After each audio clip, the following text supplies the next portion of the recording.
Nu skal vi ind og finde legetøj. Nu skal vi have noget legetøj, ikke? Det kan du godt lide. Ikke? Okay. Nå, men Frederik. Okay. Se, nu skal du have en ting, ikke? Jeg har en rigtig god idé, ikke? Hvis der kommer nogle flotte mænd, ikke? Så siger du, du er min søn. Og så hvis du siger det, ikke?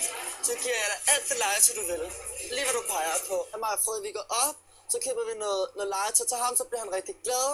Og så ser jeg, der rigtig mange flotte mænd, der tænker, gud, hvor er jeg bare gået, så bare et fabulous menneske med stort hjerte. Så. Det kan legetøj. Så Jo, det er nok. Se, Frederik, se den her. Er den ikke så?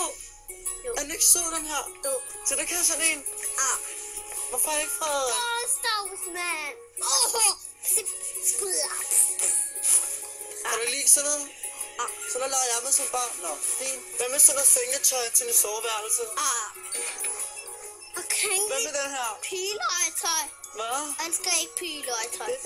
Ej, Frederik, prøv at se den her. Justin Bieber. Kan du lide Justin Bieber? Ja.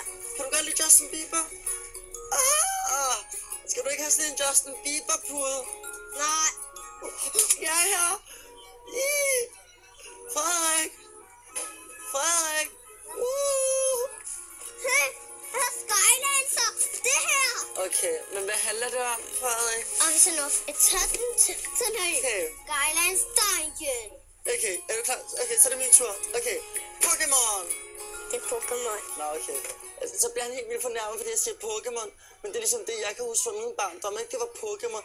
Pokémon, jeg skal nok fange den. Det er det, som jeg kan huske. Jeg elsker Pokémon. Okay, er det det, du vil have? Ja. Okay, så kom. Hej. Det var alt det, vi blev...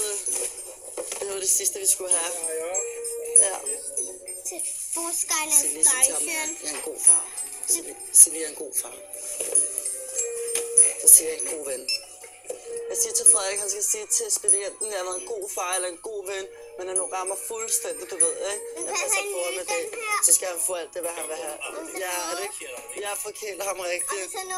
Det er generelt sådan med mit liv, du ved, tingene går ikke altid efter min plan, desværre.